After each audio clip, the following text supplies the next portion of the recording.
Mic check, check, check.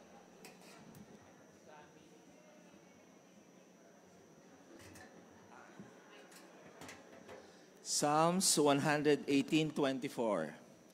This is the day that the Lord has made. We will rejoice and be glad in it. What is today? It's the Lord's Day. Welcome po sa 8 a.m. worship service ng The Messiah Community Church. Especially those po dun sa nasa FB Live natin. Kung nasan po kayo ngayon sa parte ng Pilipinas, sa buong mundo, welcome po. Welcome din po dun sa mga worshipers natin nasa loob ng sanctuary. The TMCC welcomes you and God bless po sa ating lahat.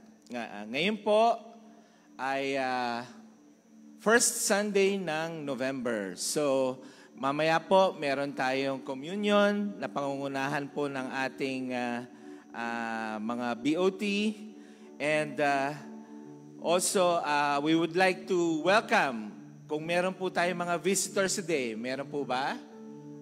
Oy, nagbakasyon. First-timers, balikbayan? Wala rin po. Okay. Sige po. Maraming salamat po sa inyong presence today at we welcome you sa The Messiah Community Church. At ngayon po, pangungunahan tayo ng ating TMCC Worship Leading Team for our worship songs. God bless po sa atin.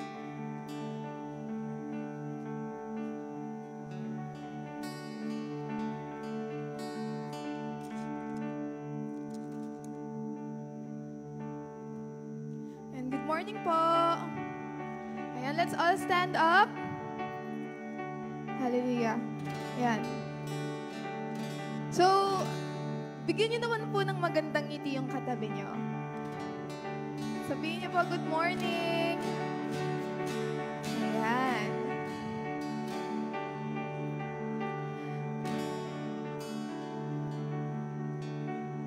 So, sabi po kanina, this is the day that the Lord has made. So, dahil isa to sa magandang araw na ginawa ng Diyos, and everyday naman maganda ginagawa ng Diyos sa buhay natin, God deserves the best praise, the best worship that we could ever give. Tama po ba? So today, as we worship Him, let's give it our all to Jesus. Kasi deserve niya lahat ng papuri na kaya nating ibigay. Whatever our circumstance is, masaya man tayo ngayon, may pinagdadaanan man tayo ngayon, deserve ni Lord. Napurihin natin siya. Amen? Hallelujah. Hallelujah, Jesus. Hallelujah. We worship you, Jesus. Hallelujah.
With everything inside of me.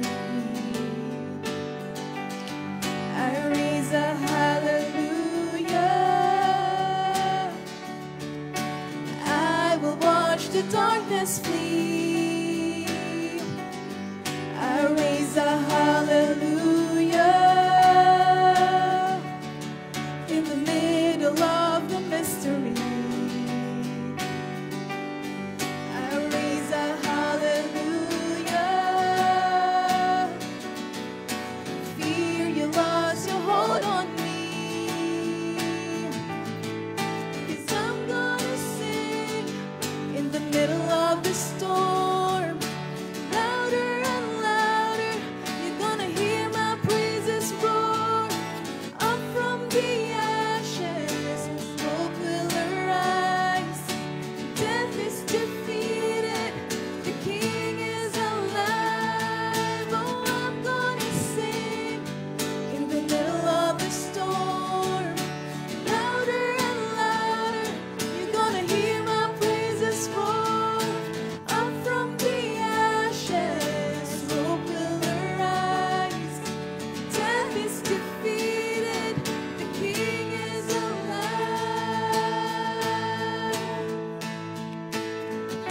Jesus, oh,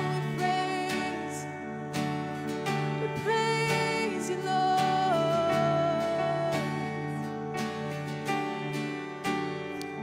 Hallelujah. We praise you, Jesus. Sing a little louder. Sing a little louder. Sing a little louder. Sing a little louder. Sing a little louder. Sing a little louder. Let's declare. Sing a little louder. Sing a little louder. Sing a little louder. Sing a little louder. Sing a little louder. Oh, sing a little louder. Sing a little louder. Sing a little louder. In the presence of my enemies. Sing a little louder. Louder than the unbelief. My weapon is a melody. Sing a little louder. Heaven comes to fight for me. I'm gonna sing in the middle of the storm. Louder and louder, you're gonna hear my praises roar. Up from the ashes, hope will arise. Death is defeated, the King is alive. Oh, I'm gonna sing in the middle of the storm. Louder and louder, you're gonna hear my praises roar. Up from the ashes, hope will arise. Death is defeated, the King is alive. I raise a hallelujah. I raise a hallelujah. I raise a hallelujah. Yes, Jesus. So raise a hallelujah. I raise a hallelujah. I raise a hallelujah. Jesus, we raise a hallelujah. So raise a hallelujah. Hallelujah.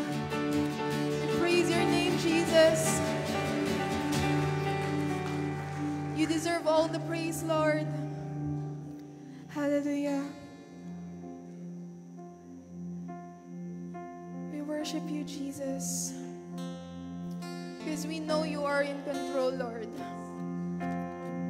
Ano man ang pinagdadaanan namin, Lord, we will trust in you, Jesus. Sa'yo lang po kami magtitiwala. We will bring all our fears, our problems, our circumstances to you, Lord. And we will find peace and comfort in your presence, Jesus. Hallelujah. So as we sing this song, let this be our prayer. Hallelujah. Be still and know that the Lord is in control. Be still, my soul. Stand and watch as giants fall. I won't be afraid. You are here. You silence all my fears. I won't be afraid. You don't let go.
sinasamba ka namin, pinupuri ka namin.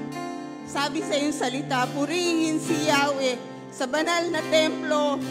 Ang Diyos ay awitan. Purihin sa langit ang lakas na taglay. Siya ay purihin sa kanyang ginawa.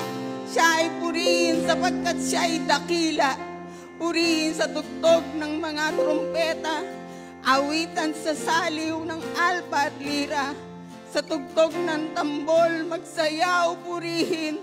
Mga alpa at flauta lahat ay tugtugin. Ang Diyos ay purihin sa tugtog ng pompiang. Sa lakas ng tugtog siya ay papurihan. Purihin si Yahweh ng mga nilalang. Purihin si Yahweh. Purihin si Yahweh. Hallelujah, hallelujah, hallelujah. Wala kaming ibang pupurihin at sasambahin kung hindi ikaw na aming buhay na Diyos. Wala kaming ibang pag-aalayan ng lahat ng aming pag-awit kung hindi ikaw, aming Panginoon. Sambahin ka, purihin si Yahweh. Purihin si Yahweh. Wala kaming ibang pag-aalayan ng lahat ng aming pag-awit kung hindi ikaw, aming Panginoon. Sambahin ka, purihin si Yahweh. Purihin si Yahweh. Wala kaming ibang pag-aalayan ng lahat ng aming pag-awit kung hindi ikaw, aming Panginoon. Sambahin ka, purihin si Yahweh. Purihin si Yahweh. Wala kaming ibang pag-aalayan ng lahat ng aming pag-awit kung hindi ikaw, aming Panginoon. Sambahin ka, purihin si Yahweh. Purihin si Yahweh. Wala kaming ibang pag-aalayan ng lahat ng aming pag-awit kung hindi ikaw, aming Panginoon. Sambahin ka, purihin si Yahweh. Purihin si Yahweh. Wala kaming ibang pag-aalayan ng lahat ng aming pag-awit kung hindi ikaw, aming Panginoon. Sambahin ka, purihin si Yahweh. Purihin si Yahweh. Wala kaming ibang pag-aalayan ng lahat ng aming pag-awit kung hindi ikaw, aming Panginoon. Sambahin ka, purihin si Yahweh. Purihin si Yahweh. Wala kaming ibang pag-aalayan ng lahat ng aming pag-awit kung hindi ikaw, aming Panginoon. Sambahin ka, purihin si Yahweh. Purihin si Yahweh. Wala kaming ibang pag-aalayan ng lahat ng at ikaw ang aming katagumpayan. Purihin si Yahweh. Purihin si Yahweh. Wala kaming ikaw ang aming kalakalan at ikaw ang aming katagumpayan. Purihin si Yahweh. Purihin si Yahweh. Wala kaming ikaw ang aming kalakalan at ikaw ang aming katagumpayan. Purihin si Yahweh. Purihin si Yahweh. Wala kaming ikaw ang aming kalakalan at ikaw ang aming katagumpayan. Nananampalataya ka. Purihin si Yahweh. Purihin si Yahweh. Wala kaming ikaw ang aming kalakalan at ikaw ang aming katagumpayan. Nananampalataya ka. Purihin si Yahweh. Purihin si Yahweh. Wala kaming ikaw ang aming kalakalan at ikaw ang aming katagumpayan. Nananampalataya ka. Purihin si Yahweh. Purihin si Yahweh. Wala kaming ikaw ang aming kalakalan at ikaw ang aming katagumpayan. Nananampalataya ka. Purihin si Yahweh.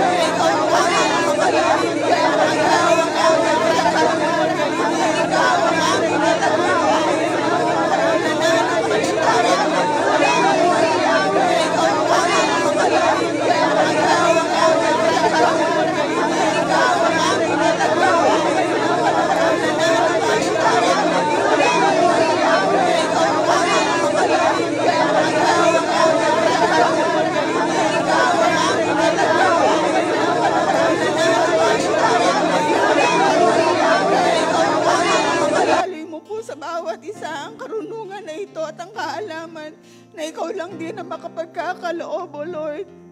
Maraming salamat po. Maging ang pag-iingat, Panginoon. Ikaw din po ang magparanas sa bawat isa, sa bawat pamilya, sa mga dumaranas ng mga pagsubok, sa mga dumaranas ng hindi pagkakaunawan, hindi pagkakasunduan, Panginoon. Iparanas mo rin po sa kanila, O Lord, sa bawat isa sa amin. Ikaw ang Diyos ng kaayusan at ikaw lamang ang makapag-aayos ng anumang problema, na ikaw lamang din ang makapagbibigay ng solusyon, O Lord, kung kami po ay lalapit sa iyo at magpapakumbaba.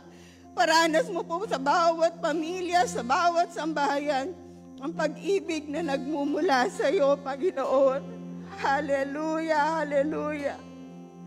Nilalapit din namin sa iyo ang aming iglesia, Panginoon. Ang aming mga pastors, O Lord.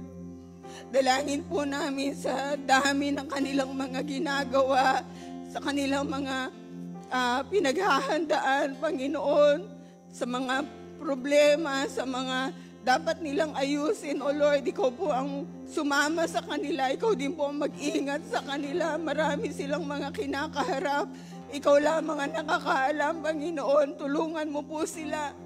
Maranasan nila lagi yung kalakasan sa iyo, Panginoon. Ingatan mo po ang aming mga pastor, Lord. Ilayo mo sila sa anumang mga gawa ng kaaway, mga pagsubok na tanging Ikaw lamang, O Lord, ang siya makakatulong sa kanila sa pangalan ni Jesus. Walang karapatan si Satanas upang sirain ang mga lingkod mo. Sila ay sa iyo, Panginoon, at tanging sa iyo lamang naglilingkod. Tulungan mo po ang mga anak mo ito. Dalangin ko din, Panginoon, maging ang mga leaders ng iglesyang ito, ang mga board of trustees, o Panginoon, maging ang bawat ministry na gumagawa dito sa iglesia na ito, Panginoon, pagpalain mo po.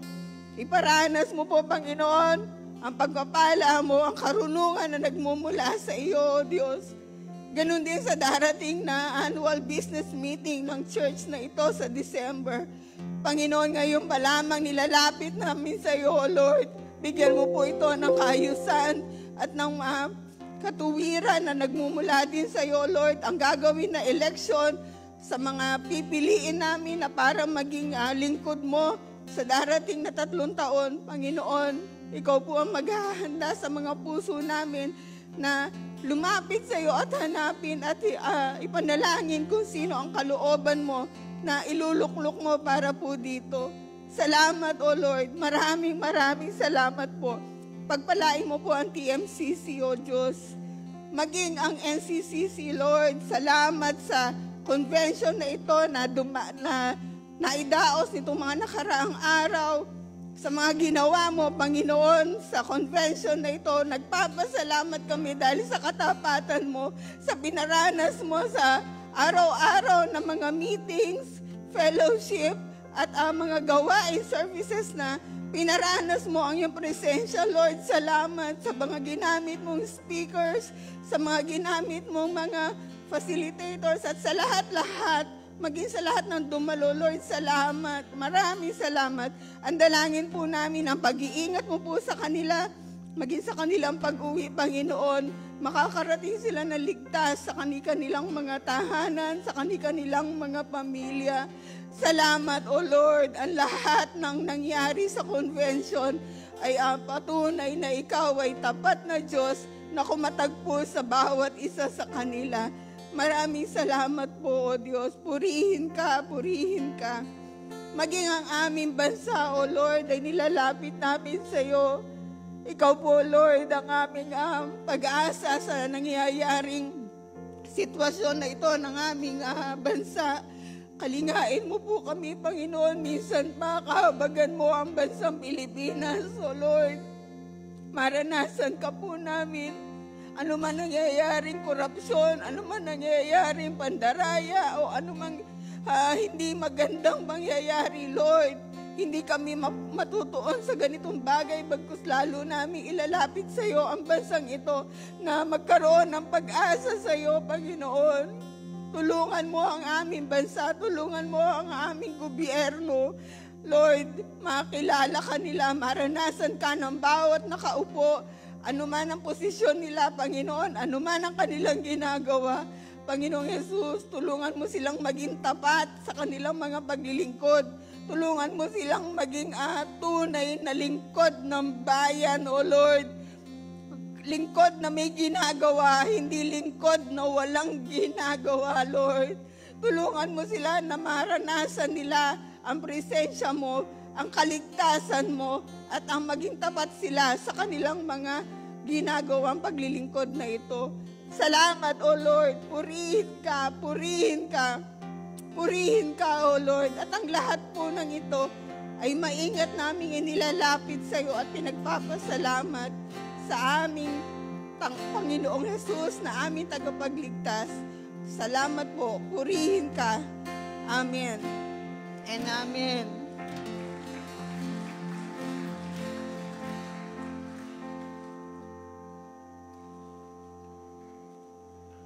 Mabuti po ang Diyos sa bawat isa sa atin. Salamat po sa bawat isa na naririto. Kala namin dahil na-announce po last week na wala po yung ating mga nagugwapuhan at nagagandahan mga pastor ay kakaunti ang dadating. Pero salamat, ang dami natin. God is good. God is good. Tayo po ay dadako ngayon sa ating pagkakaloob. Ihanda po natin ang ating mga kaloob para po ito sa ating offering, sa ating TWC at ibang pledges. Kwento lang habang naghahanda ang mga ushers. Last Wednesday po, ang mga intercessors, nagpunta po kami doon sa TWC, doon sa site mismo. At yung po lugar ay aming ipinanalangin. Nakakatuwa sa puso na makita yung lugar at mailapit natin sa ating Diyos. At dinidesire, ako lalo na dinidesire ng puso ko na makita ko yung lugar na yon na itinayo at magiging lugar para doon sa mga dadalhin ng Panginoon ng mga kaluluwa upang sama-sama tayong manambahan sa ating Diyos na buhay. Salamat po sa pagkakataon na naipanalangin ang lugar na iyon at maging excited tayo doon sa pagkakaloob. Lagi tayong maglaan ng anumang tinatangkilik natin para doon sa ating TWC. Isang kagalakan na tayo ay lagi makapagkaloob sa ating Panginoon.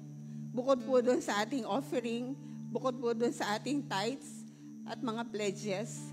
Kung ito po ay para sa TWC and other pledges, pakisulat nyo po doon sa envelope para po nailalagay talaga doon sa kung saan dapat siya mailagay. At yung ngayon po, yung offering natin, kahit wala sa envelope, okay lang. So, sabi sa 2 Corinthians 9:7, ang bawat isa'y dapat magbigay ayon sa sariling pasya, maluwag sa loob at di napipilitan lamang, sapagkat ang ibig ng Diyos ay kusang loob na pagkakaloob. So pagpalain po tayo ng Panginoon sa ating mga inihanda ng mga pagkakaloob at ang Diyos po ang magpala sa bawat isa. Ushers, thank you.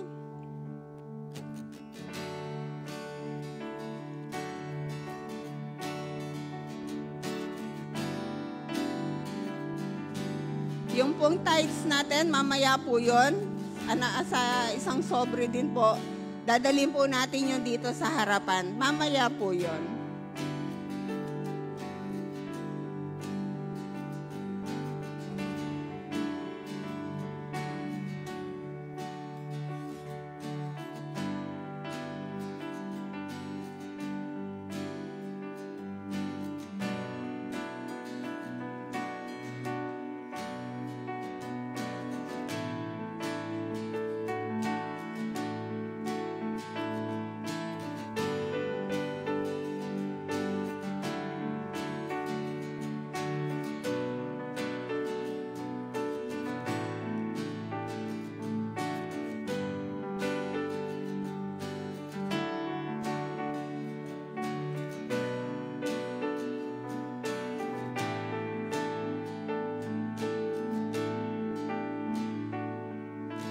Panginoon, maraming salamat po sa pagkakataon na kami ay nakapagkaloob sa iyo ng aming mga offerings and other pledges. Lord, ang dalangin po namin, pagpalain mo po ang bawat mga anak mo, ang bawat tinatangkilik at ang pinagkukunan ng kabuhayan ng mga anak mong ito. Pagpalain mo po ang bawat isa sa pangalan ni Jesus.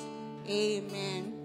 Kahit po yung mga nasa online, encourage po namin kayo na magkaloob din po kayo sa ating church. Meron po tayong online GCash at other platform para po maipagkaloob natin ang ating mga tithes, offerings, and other pledges. Okay.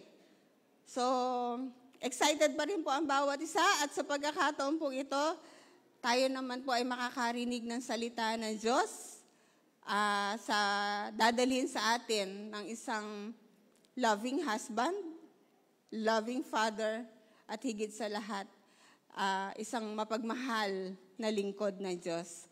Welcome po natin sa ating kaligitnaan si Kuya Ega Malyari.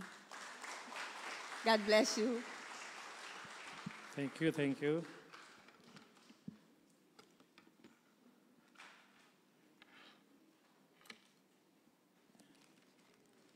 Good morning po sa lahat. Sorry about that. Usually the speakers would come from the front row for convenience, para po mas malapit. But I chose to be seated doon sa gitna, sa regular pew na aming inuupuan, to show that from among the congregation, God can raise up speakers na pwedeng tumayo dito. Amen po ba? Be encouraged. Sabi in one of the mid-year prayer and fasting nights, sabi po ng ilan, balang araw, makakatayo din ako dyan sa harapan. Meaning, balang araw daw, ay makakatayo rin dito sa pulpito. And it was well exhorted by our Pastor Amiden. Sabi niya, balang araw, makakatayo ka sa harapan, well, you don't have to wait for that day. Because you can be the pulpit. Bring the pulpit anywhere. Plant churches. Preach the word day in and day out. Share the gospel and walk the talk. Kaya po ba natin yon? Only by God's grace. Only by God's grace. So good morning. Pakisabi po sa katabi. May good morning ka ba? Yan. Mornings are always good. Kasi iyan ay regalo ng Panginoon. Amen po ba?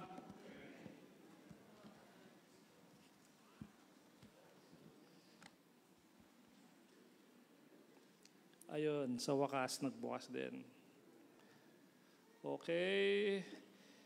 In the words of our senior pastor Glenn Cruz last Sunday, you are on your own. So wala talagang mga pastor ngayon. Wala si Pastor Glenn, wala si Pastora Mercy, si Pastor Lloyd, si Pastor Arnel. Wala sila? Wala. Sigurado kayo hindi pa nag-rapture. Can somebody check? Pwede bang may tumawag kay either Pastor Glenn, Pastora Mercy? Can somebody check? Pag sumagot, okay tayo. Hindi pa nag-rapture. Pero pag hindi sumagot, naiwan na tayo. Natatawa pa kayo, parang mas gusto nyo na hindi pa nag-rapture eh. So pag sumagot, hindi pa nag-rapture, paano kung nadala yung cellphone sa heaven? Nasa Bible ba yun? Sabihin, wala naman sa Bible, hindi pwede yung cellphone sa Bible. Anong verse? Sabi, hindi pwede yung cellphone sa Bible. Okay, pray po muna tayo. Let us pray. We worship you, Father, for you are sovereign. You are always in control. You are always in control. Ano man ang aming circumstances, you are always there. You know what to do. Thank you, Lord, that because you are powerful, because you are omniscient, and because you are omnipresent. I don't know how you choose, but you chose me this day to share your words. So I pray, Lord, quicken your words. As we read your words, open hearts. As we read your words, remove the blinders in our eyes. As we hear your words, prepare our hearts, Lord. Ikaw po yung mangungunang Panginoon. You chose me this day, and I thank you for that. But I'm not even worthy, Lord, to share your words. So right now, I pray for your anointing, Lord. Allow me to be your mouthpiece, O God.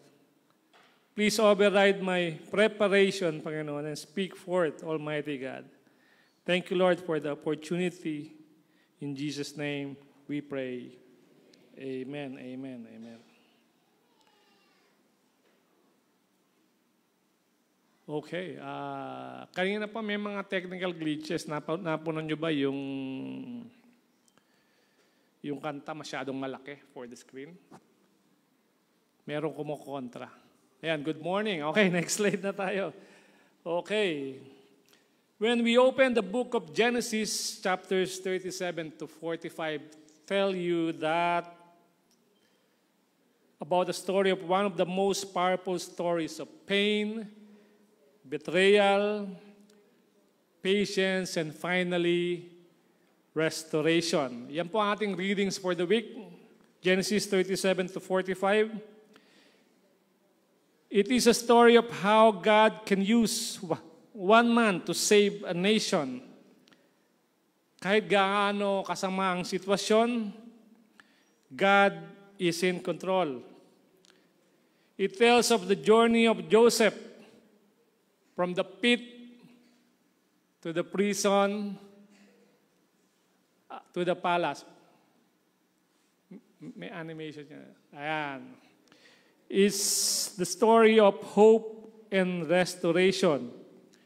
From the pit to the prison to the palace. Yan po yung kanyang journey. Sa Tagalog, mula sa balon, bilangguan, hanggang sa bahay, palasyo. It is the story of a young man named Joseph. Joseph the Dreamer. Bakit Joseph the Dreamer ang tawag? Because he had two dreams. Pareho ang tema. Someone or something bowing down to another. Yung unang dream is yung kanyang bungkos ng ane, yung bungkos ng ane ng kanyang mga kapatid ay yumuyukod sa kanyang bungkos ng ane. Yung pangalawa, the sun and moon and 11 stars bowing down to him. At na-rebuke siya mismo ng kanyang tatay. So he's a dreamer. Joseph is also beloved by his father. Favorite. Palibhasa ay pinagbuntis sa katandaan ng kanyang inang si Rachel. Binigyan siya ng ama na si Jacob ng magarang damit na simbolo ng pagiging future leader ng pamilya nila over his older brothers.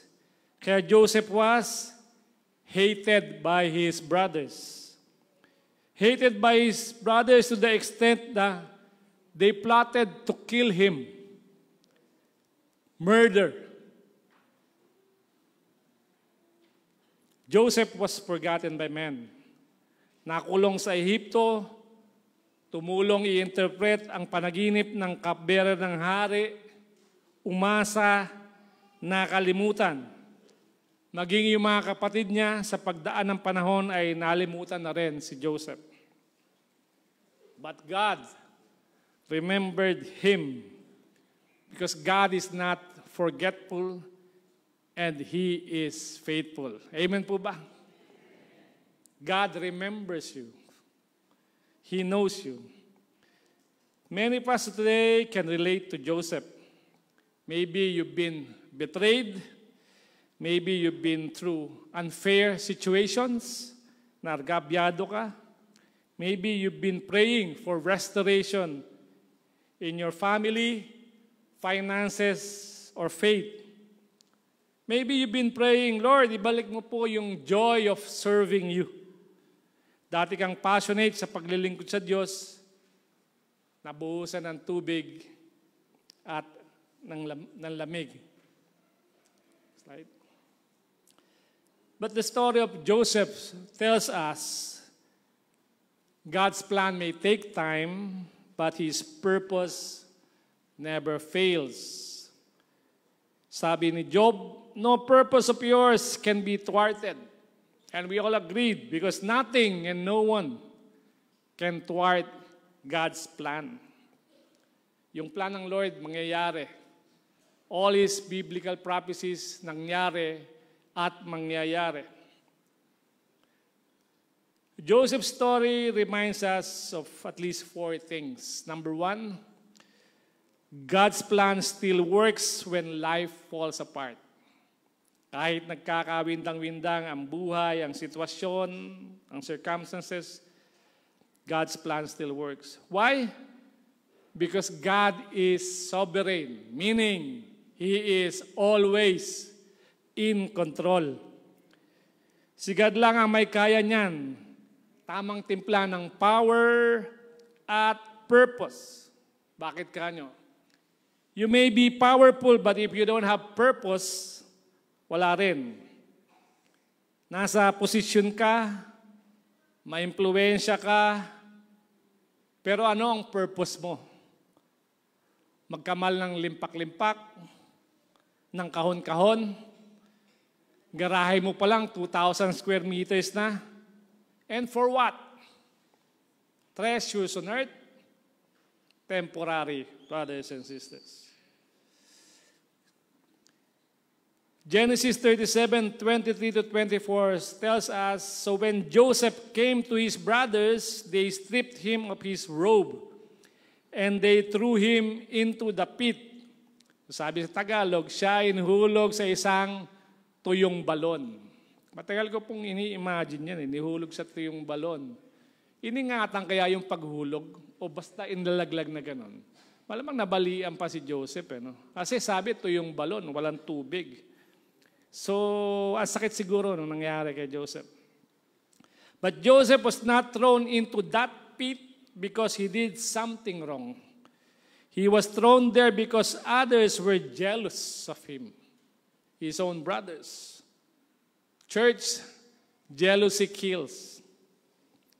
A lot of times, our pain is our fault. Kaya tayo nagkakasakit dahil sa kawalang disiplina sa pagkain. Nagkakautang-utang dahil sa kapritsyo na di naman afford. Napapariwara dahil feeling mo, unli ang buhay. Sabi natin, YOLO, you only live once, and that is wrong. Because you only die once, and then judgment. Tatandaan po natin lagi yan. But sometimes our pain is not our fault. And if that happens, may pain kahit hindi mo kasalanan, don't worry. It's part of God's process. God is sovereign. He is always in control. Sa ating pagkabalahaw, sigaw natin, Lord, nasan ka?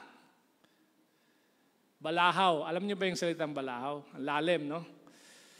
Balahaw reminds me of my Daddy Elyong. Tamang-tama, November 2 ngayon. He was a retired civil engineer of the DPWH. Walang kinita kundi ang puhunan para maging magtutubig.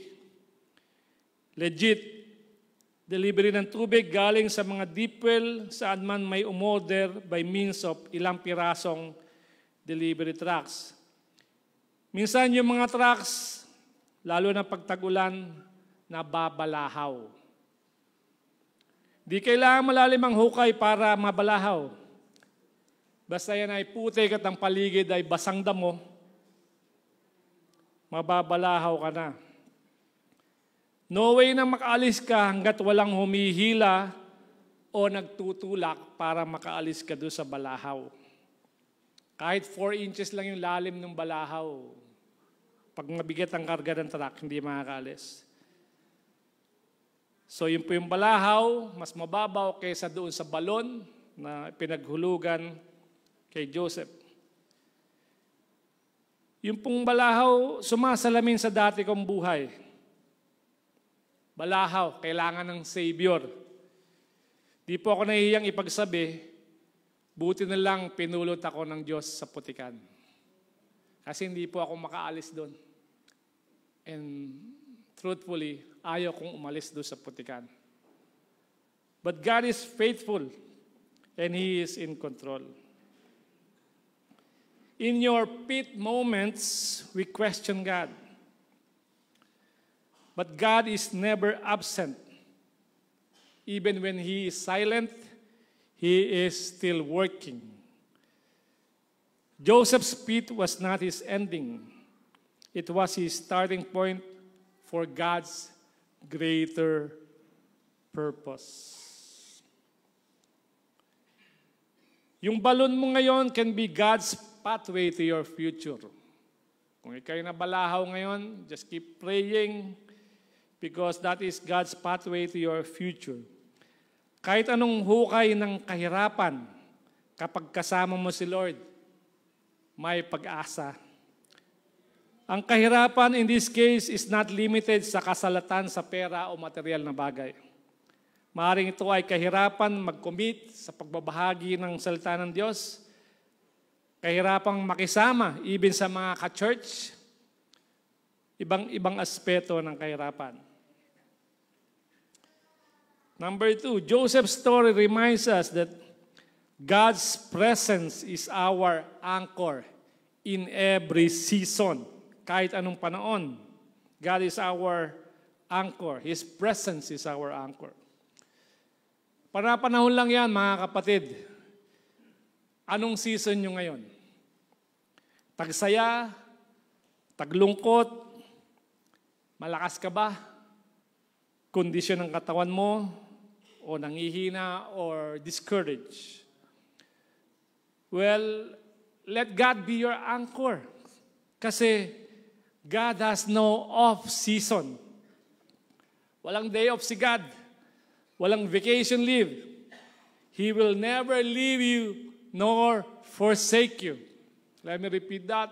God will never leave you nor forsake you.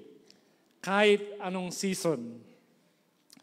Genesis 39 verse 2 says, "The Lord was with Joseph and he prospered." Sa Tagalog, sa buong panahon ng paglilingkod ni Joseph sa bahay ni Potiphar, ito po yung bumili sa kanya ay pinatubayan siya ni Yahweh.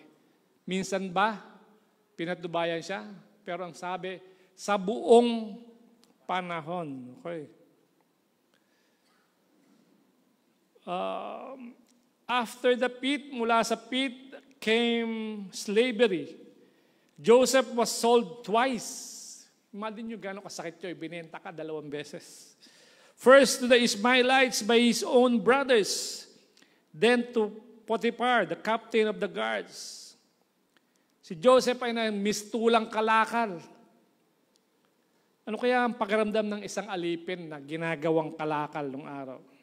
Can we even imagine kung anong nasa isip ng mga alipin at that time? After na maging alipin, siya ay nakulong.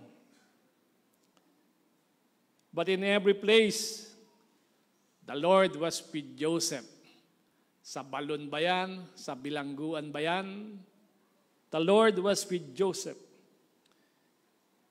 Brothers and sisters, hindi mo kailangan nasa palace para maramdaman ang presence ni Lord. Minsan nga, yung wrong palace o karangyaan pa ang nakakaabala sa atin para maapuha ang Diyos. Sa iyong luxury, sa iyong karangyaan, malilimutan natin ang Diyos. Even in the darkest cell, Joseph was not alone. Hindi siya nagmukmok, hindi naging bitter, because God's presence turned the prison into a place of preparation. Kahit nasan ka, God can use that to prepare you for something greater, for His glory. Amen po ba?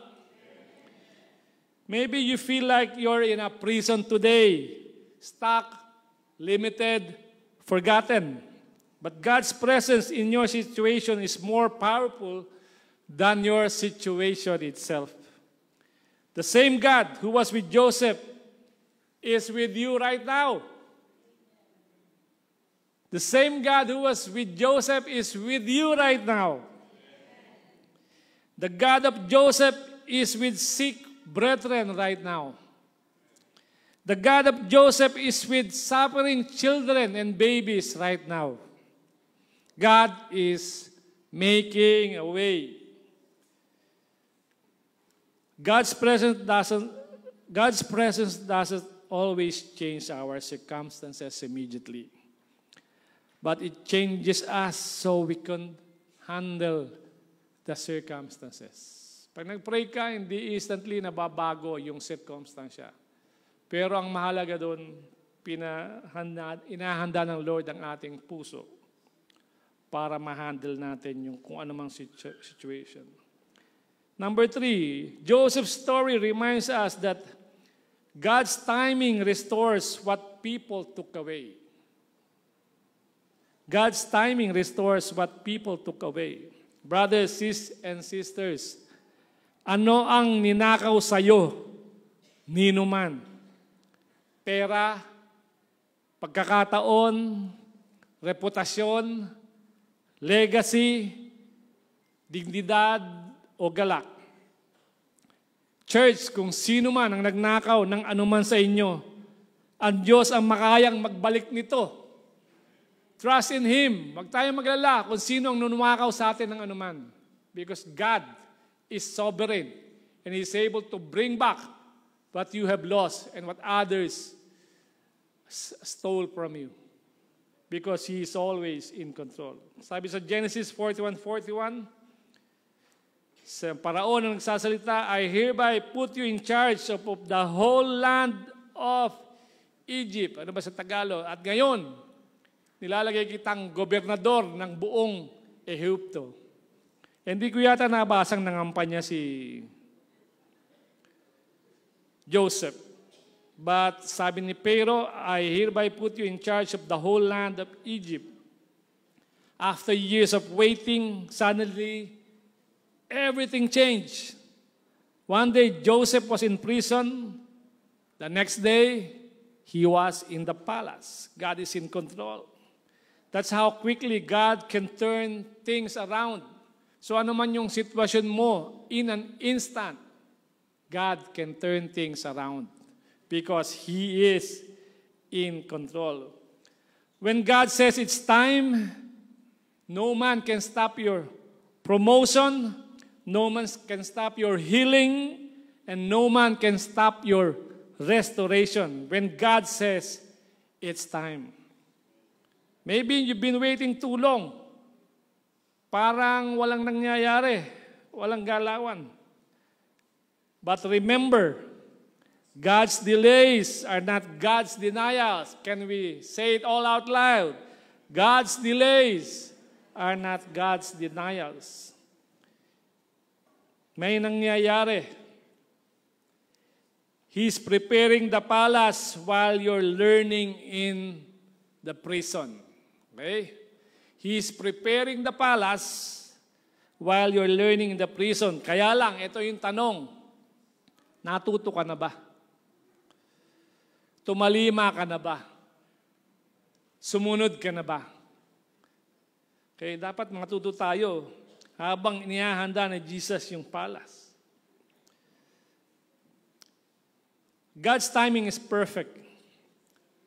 What you lost in the pit, what you suffered in the prison, God can restore in the palace.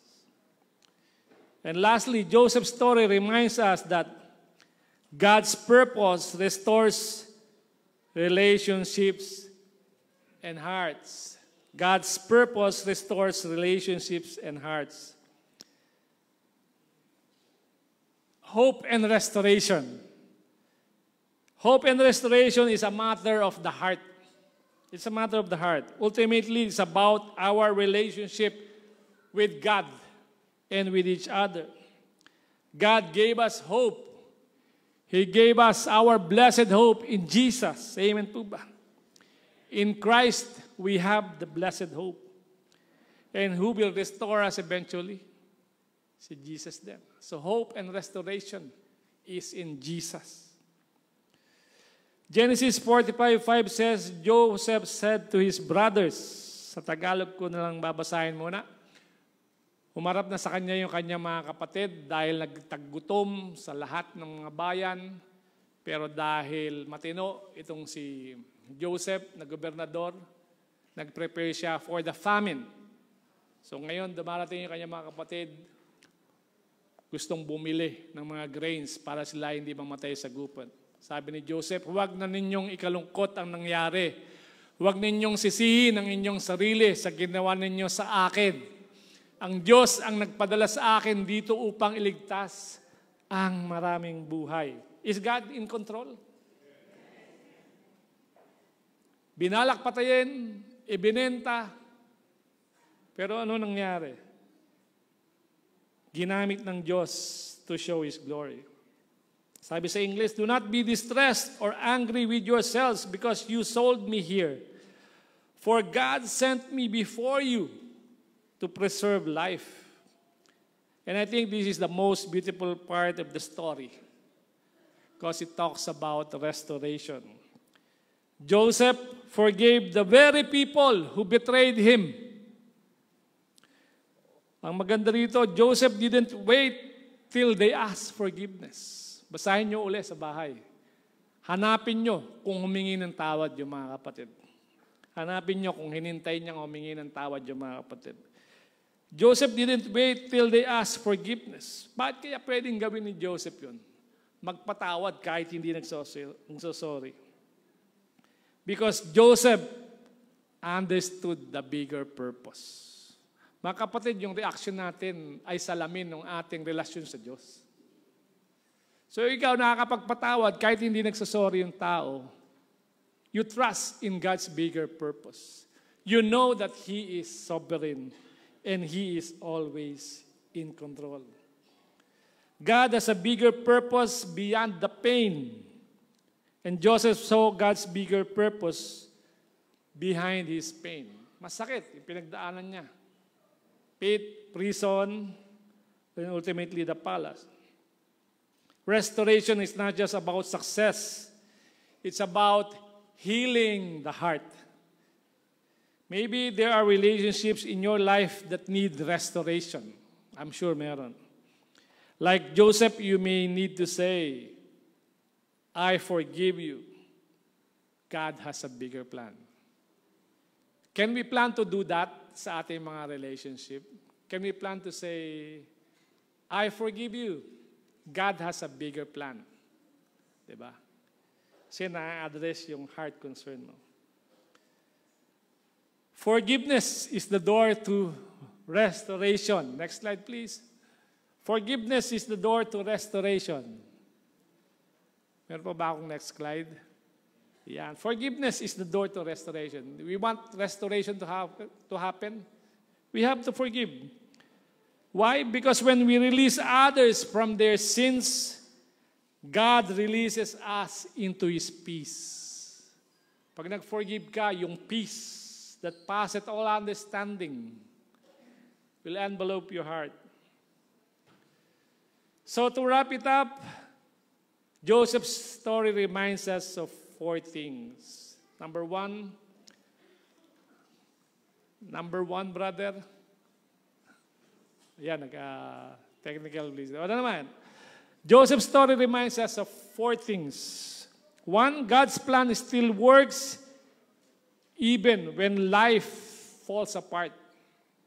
Kahit nagkakagulo, God's plan still works. Number 2, God's promise is our anchor in every season. Number 3, God's timing restores what people took away. Tandaan natin, yung mga nawala sa'yo, tao lang ang kumuha niyan. Or demonyo lang ang kumuha niyan. Because God can bring it back to you in His time. God's purpose restores relationships and hearts. Yung hope and restoration, nakabase sa sovereignty ni God and His timing. Sige, number 3 and 4. Yan, okay. So that's it for that. And in conclusion, hope never dies when God is in control. May nagtatanong sa akin lagi. So may pag-asa pa ba, Brad? Hope never dies when God is in control. But God is always in control. So hope doesn't really die because God is always in control.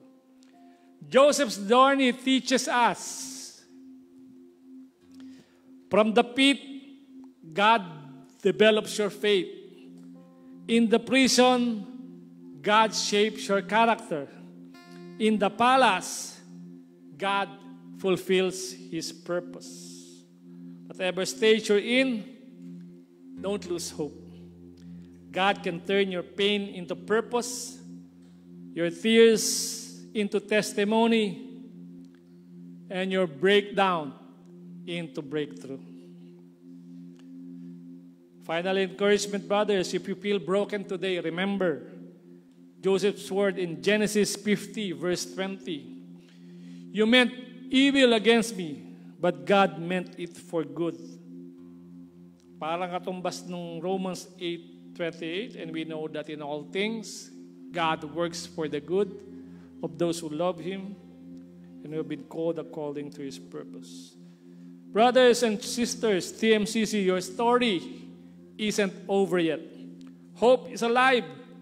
Restoration is coming. Because the same God who restored Joseph is the same God who will restore you. And it's the same God who will restore TMCC. And it's the same God who will restore the Universal Church. Because we should all glorify His name. Nasa balon ka man o sa bilangguan, sa Diyos, sa bahay, palasyo ang destination mo. Always remember that. Meron kang destinasyon at yun yung bahay, palasyo. Destination ng mga naniniwala kay Jesus sa bahay, palasyo. But there's a warning here, but make no mistakes, brothers and sisters. We'd like to get to the palace only because we want to see the King. Di tayo pupunta sa palace para magbida-bida. We want to get to the palace only because we want to see the King. Nais natin makarating sa bahay palasyo dahil gusto natin makita ang hari ng mga hari at wala nang iba yon kundi ang ating Panginoong Hesus. Amen po ba?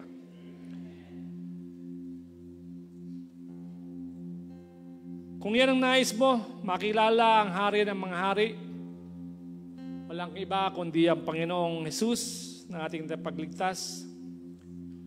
Brother, sister, hindi mo na kailangang maghintay makarating ng bahay palasyo. Today is the day of salvation. In Christ, eternal life starts today. Wherever you are, saan man kayo nakaupo o saan kayo nanonood sa ating Facebook Live, today is the day of salvation. Salvation is in Jesus, and Jesus is omniscient. He is everywhere.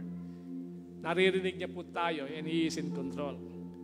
So let's end with a prayer, if that is your desire, to get to the palace and see the King of Kings and the Lord of Lords. Father, we thank you for today. Thank you, Lord, for this opportunity to come to you. Thank you, Lord, for allowing us to profess that we want to see you, Lord, the King of Kings and the Lord of Lords, more than anything, Lord. Ayaw po namin ng palace kung wala ka doon, Panginoon. Salamat, Lord, na sa kabila ng aming mga balahaw, ng bilangguan, ay meron kaming tinatanaw na bahay, palasyo kung saan naroon ka. Lord, enrich us as we open our Bibles, quicken your words, allow us to understand and allow it to lead us to you, O Lord. Lord, sa aming pag-aaral ng iyong salita, may we see your fingerprints, O God. Nasaan ka sa iyong salita sa mga Bible and allow us to see it.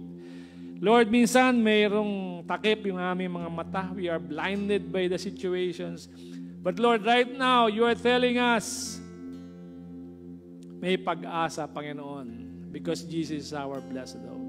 Sa aking mga kapatid na gustong makita ka or makilala ka, Lord, prepare their hearts to receive your Holy Spirit, Lord. In your time, allow them to accept you as Lord and Savior, even right now.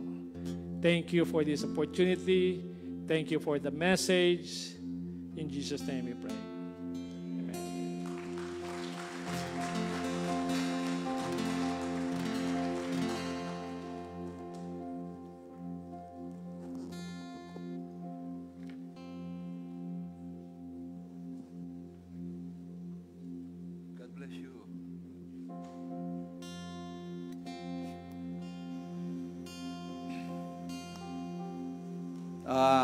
Tayo po ay dadako ngayon sa ating Holy Communion.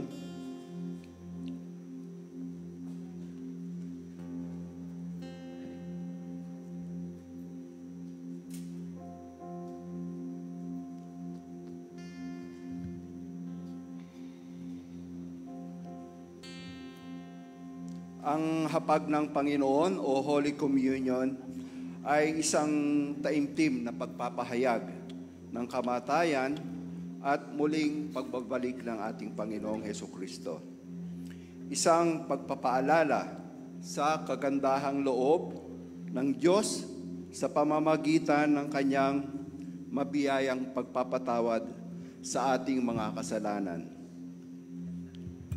Ito ay hindi lamang isang ritual na ginagawa ng Iglesia, kundi ito ay isang pagsunod sa utos ni Jesucristo na ating Panginoon. Hindi nito napapatawad ang ating mga kasalanan, subalit sinasalamin nito ang bagong tipan ng pakikipag-ugnayan natin sa Diyos sa pamamagitan ng kamatayan sa krus ng Kalbaryo ng ating Panginoon. Ito rin ay isang mahalagang pagpapakita ng ating pakikipag-isa sa katawan ni Kristo, ang Iglesia. Inaanyayahan ko po ang ating mga ushers na i-distribute ang ating banal na hapunan.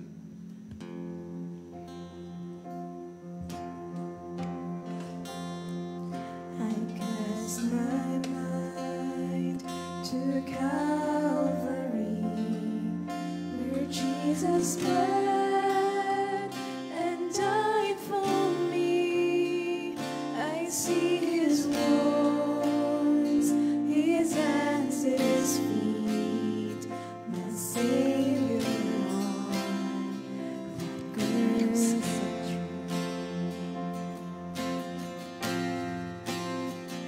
His body bound and drenched in tears, they laid Him down in Joseph's tomb, the entrance sealed by heavy stone. Messiah still born.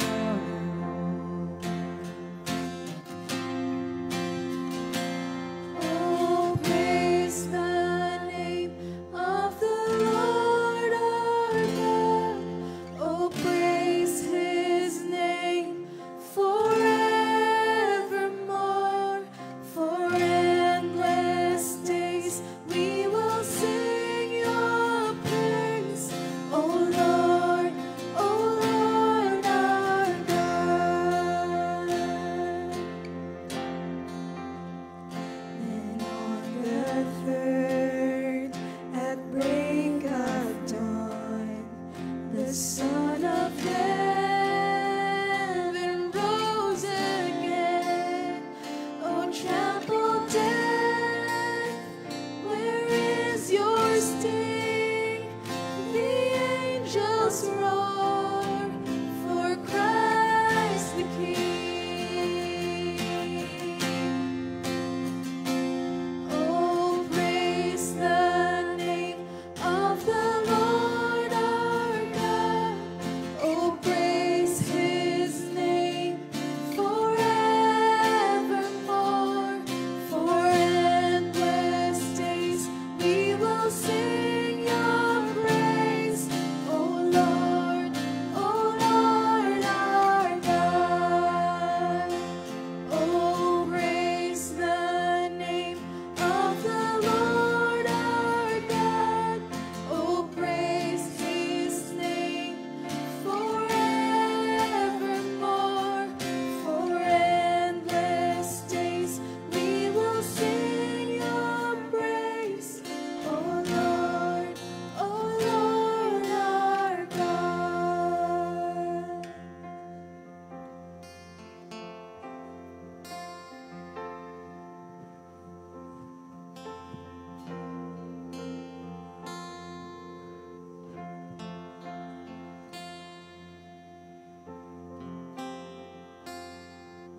Ang lahat po ba ay napaglikuran na? So pakitaas po ang kamay kung meron pa pong hindi napaglilingkuran. Doon po.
Tumayo po tayong lahat.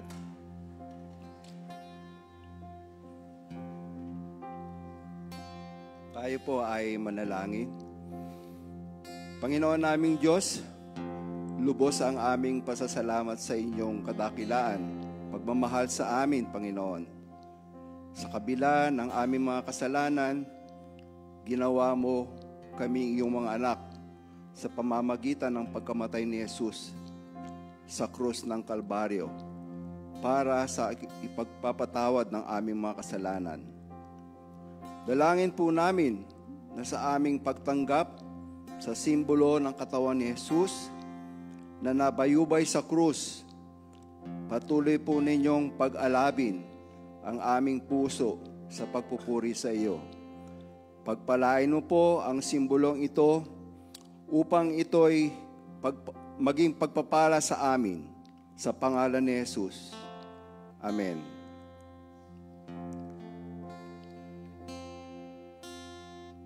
Puti po ang simbolo ng katawan ni Jesus, sapagkat ito ang turo na tinanggap ko mula sa Panginoon at ibinibigay ko naman sa inyo noong gabi na siya ay ipagkanulo.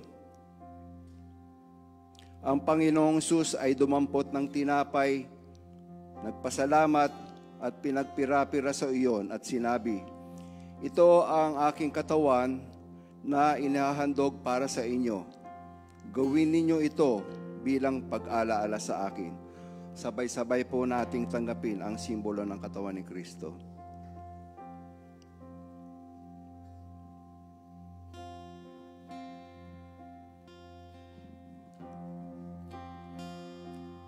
Panginoon naming Diyos, kami po ay nagpapasalamat din sa inyong kaloob ng buhay. Ang dugo ni Jesus na nabubuo sa krus ng Kalbaryo ay siyang naghugasan ng aming mga kasalanan upang kami ay maituring mong mga anak. Nihahandog po namin sa iyo ang aming mga pagsamba at pasasalamat bilang isang haing buhay para sa kapurihan ng iyong pangalan. Habang aming pinapahayag ang iyong kaharian at ang iyong muling pagbabalik, ito ang aming dalangin sa pangalan ni Jesus. Amen. Matapos maghapunan, dumampot din siya ng kopa at sinabi, "Ang kopang ito ang bagong tipan na pinagtitibay ng aking dugo. Tuwing iinumin ninyo ito, gawin ninyo bilang pag-alaala sa akin, sapagkat tuwing kakain kayo ng tinapay na ito at iinom sa kopang ito, ipinapahayag ninyo ang kamatayan ng Panginoon hanggang sa kanyang muling pagparito." Tanggapin po natin ang simbolo ng dugo. Amen. Manalangin po tayo. Pasalamatan po natin ang ating Panginoon sa kanyang dakilang pagmamahal ng Diyos sa bawat isa. Sige po, purihan po natin siya. Lord, we praise you. We worship you. Dakila ka, napakabuti mo. Ikaw po yung Diyos namin na buhay. Lord, tinataas namin ang pangalan mo. We give you glory. We give you honor and praises. Lord, papasalamat po kami sa kagalingan na pinagbigay mo sa amin, Panginoon. Sinabi sa salita, "By your stripes we are healed." Lord, salamat din po dun sa dugong naghugas sa kasalanan namin, Panginoon. Kung kami po ay nagkasala, patawarin mo kami. Baguhin mo kami. Transform us, Lord, na para kami ay maging karapat-dapat sa iyong harapan, Panginoon. Lord, salamat din po dun sa salvation, dun sa krus na ginawa mo. Nabayubay ka sa krus upang kunin ang aming kasalanan. Lord, salamat po. Ikaw po ang aming itinataas sa oras na to. Lord, sa amin pong pagsamba sa iyo, Lord, makarating po sana sa iyong kaharian yung aming papuri, pasasalamat, Panginoon. Lord, bigyan mo kami ng kalakasan, bigyan mo kami ng katagumpayan dito sa lupa na to dahil alam namin, Panginoon, hindi po namin kaya na kung wala ka sa buhay namin. Kaya Lord, samahan mo kami. Tinataas po namin ang aming pangalan, iyong pangalan sa umagang ito. Lord, as we gather this morning, Lord, Muli, Panginoon, gamitin mo kami para sa iyong kalwalatian, Panginoon. We continue to give you glory, we give you honor and praises. To God be the glory. Ito pong aming samot dalangin sa tanging matamis na pangalan po ng aming Panginoong Hesus. Amen and amen po. Amen po. Makakaupo na po tayong lahat.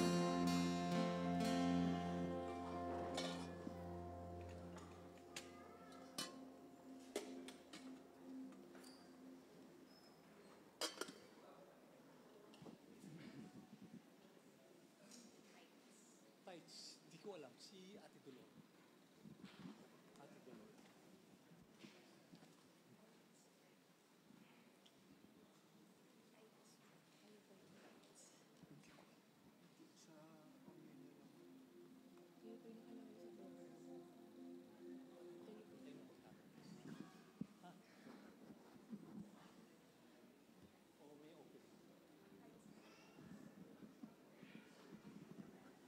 Good morning po. Muli po, ngayon pong umaga, magbibigay po tayo ng ating tithes and offerings po sa ating Panginoon. Yung pong inyong mga, kung may sobre na po kayo dyan, dadalhin po natin dito sa harapan para po sa ating mga tithes and offering. God bless everyone. Sige po, pwede na po tayo mag-tithes.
Salamat po sa Panginoon, sa lahat po ng nagkaloob. Ngayon naman po ay yung ating pong memory verse. Pero ang sabi po kasi dun sa awit 107:20, Psalms 107 verse 20, He sent His word and healed them. He rescued them from the grave. So ano pong ibig sabihin nito? Yung pagkakabisa po natin ng salita ng Diyos, ito po ay nagdadala sa atin ng kagalingan at deliverance. Hindi lamang po physical, kundi maging spiritual. So ngayon po ay challenge po ako kanina nung pumasok ako. Sabi, ako daw po ang magpapa-memory verse, kailangan alam ko din po yun. So ano nga po, ngayon po ay pang 41 na natin. Alam niyo po ba yun? Pang 41 weeks. Ang sabi po doon sa Genesis 35:3, Then come, let us go up to Bethel, where I will build an altar to God, who is with me, who answered me in the days of my distress, and who is with me wherever I have gone. So ngayon po, challenge. Sino po sa inyo ang nakapagkabisa? Ay, teka muna. Meron po pala akong dalang gift. Hindi po yan mawawala. Opo. Walang laman yan. Sige po. Sige po, lapit na po kayo. Sige, sige. 6 lang po to. Okay. Sana naman po, no? Si Kuya Bon, harangan nyo na po, mamaya na po yan. Sige po. Okay, sige. Kalumeng. Ngayon po, kinabisan nyo po yun. Pero bago po ninyo i-recite yung memory verse, kasi hindi lang po dapat natin ito kinakabisa. Alam ko po, nangungusap din ang Lord sa atin. Amen po ba? Paano po nangusap sa inyo ang salita ng Diyos ngayong linggo? Sa akin po, ang Panginoon talagang nangungusap sa atin. Ngayon, itong memory verse na ito ay pangako sa atin ng Panginoon. Amen. Pangako po. Opo. Okay. Sige po, i-recite niyo po. Memory verse. Genesis 35:3. Pupunta tayo roon sa Bethel. Magtatayo ako roon ng isang altar para sa Panginoon na kasama ko saan man. At laging tumutulong sa akin sa panahon ng kagipitan. Amen. Okay. Sino pa po? Mamaya na to. Okay. Talagang sila-sila lang din po Wala po bang, pwede po bang merong iba? Okay, sige. Sila po yung malalakas ang loob. Sige, kuya. Ano po yung naranasan ninyo? Paano po nangusap ang salita ng Diyos habang kinakabisan nyo siya ngayong linggo? Basta time din nung napanalangin lang. Ganun. At tiwala sa Diyos. Tiwala sa Diyos. Sige po. Genesis 35:3. Alis tayo rito at pupunta sa Bethel. At